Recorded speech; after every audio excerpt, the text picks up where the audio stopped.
Like many of you, I check online ratings to assist my online purchasing decisions.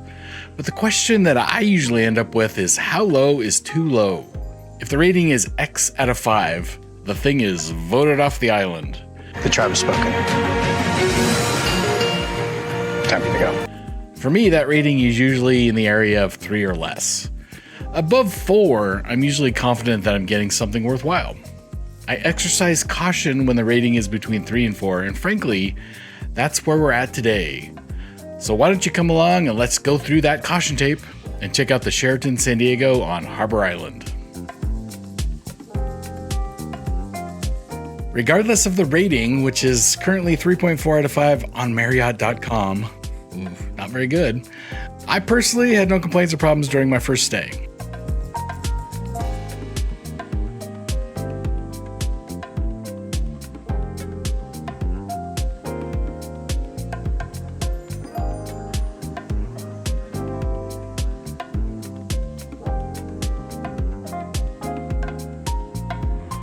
Since I did have a good experience and I love the location, I decided to return to the Sheraton on a second visit to San Diego. During my booking process, I discovered the property was undergoing renovation, which I suspect would solve a lot of the problems I saw in the reviews, but maybe not. I really like the idea of newly renovated, so I went ahead with the reservation.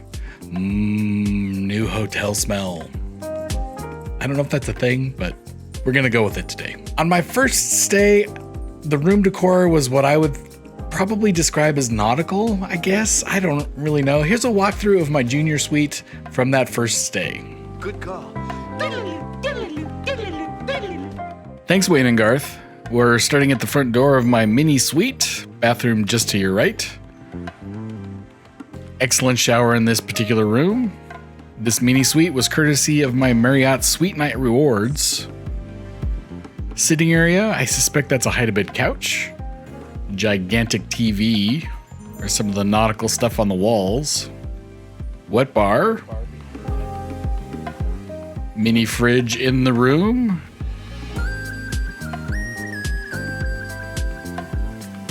All in all, a very nice suite. And this one had a great view of downtown San Diego. Should you desire a nautical theme or whatever this is room, this style is still available at the time of this production for booking on the Marriott.com website. However, for this stay, I booked a renovated traditional guest room, 2 queens. I was traveling with my son in the Marina Tower with a balcony. Here you go. Here's a walkthrough of the newly renovated guest room. I'm in the entryway of the newly renovated room with a closet just to my right. Single vanity bathroom, shower, products on the wall now. Here's the 2 queens. You can see the furnishings are new and refreshed. Coffee and water, mini fridge. And the other room had the safe in the closet. This one has it in the drawers.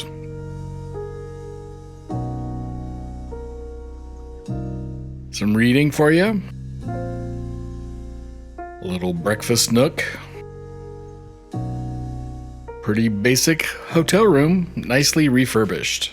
One note is that the resort seems to consist of 2 separate properties with similar names.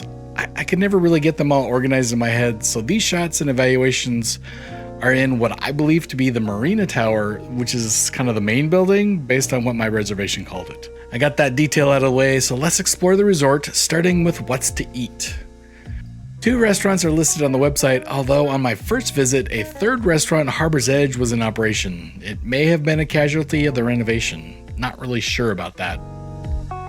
It is described as a seasonal outdoor restaurant offering grilled favorites, small bites, and craft cocktails. Regardless, the cantina provides poolside service and was very good.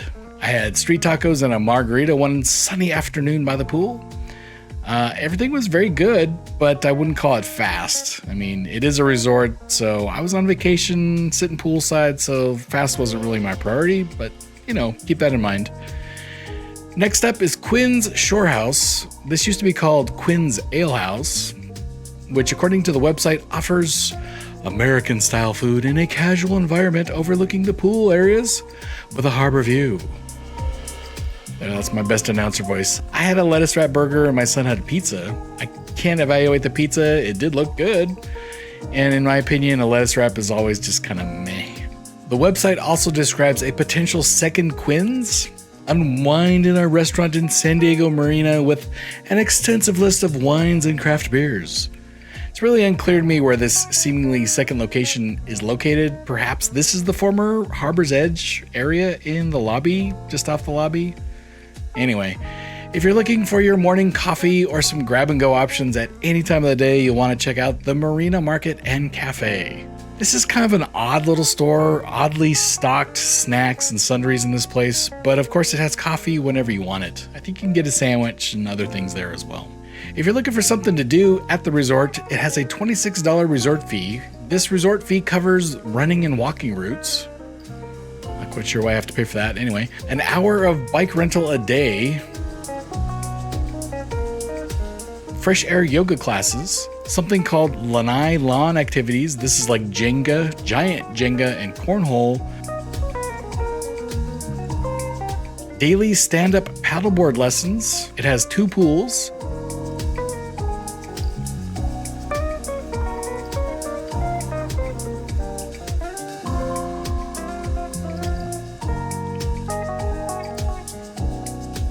Nightly s'mores for the kids and, frankly, some adults, and an indoor-outdoor fitness center.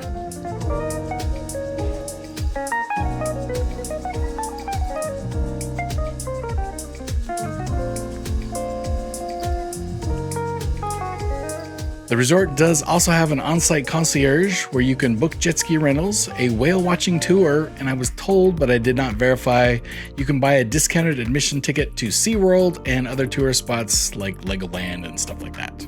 I have 2 final notes. If you have a car, and let's face it, most guests do, you'll be charged $47 a night for the gated parking privileges. Welcome to California. Finally, our room did have one problem. The air conditioning units had some sort of odd failure. On the second evening, we returned to our room after a long day at SeaWorld, only to find a puddle of what I believe is water below the ceiling-mounted unit. The front desk, however, was super helpful and apologetic, and we were moved to another room without any real delay. Regular viewers of my channel know that I don't normally hang a rating on my trips. However, this video is all about the rating, so here it goes. I'll start with the things that I really liked, followed by some things that I didn't. I really liked the newly renovated room. I'm aligned with that style, and the bed, frankly, was really good.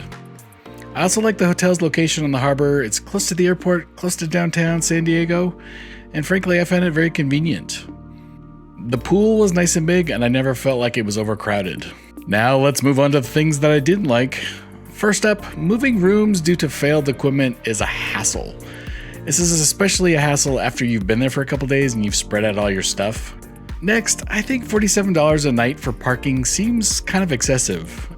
For those of you that live in big cities, this is probably pretty normal, but I think it's too much and a money grab, frankly. There's a lot of room around the hotel, so it's not like there isn't room there. Clearly, my brain is mush. I forgot 2 things. If you've enjoyed today's video, please give the video a like. You like me right now. You like me. And of course, as always, members are awesome. If you want to become a member, hit the join button below on your desktop computer. Anyway, if I could give it a fractional number, I'd give it 3.7 out of 5. So do you think this is too harsh, too lenient based on what you saw? What rating would you drop on this resort? Please leave it in the comments below. I'm always curious as to what others will think. Well, that's all for today, so happy travels, everyone.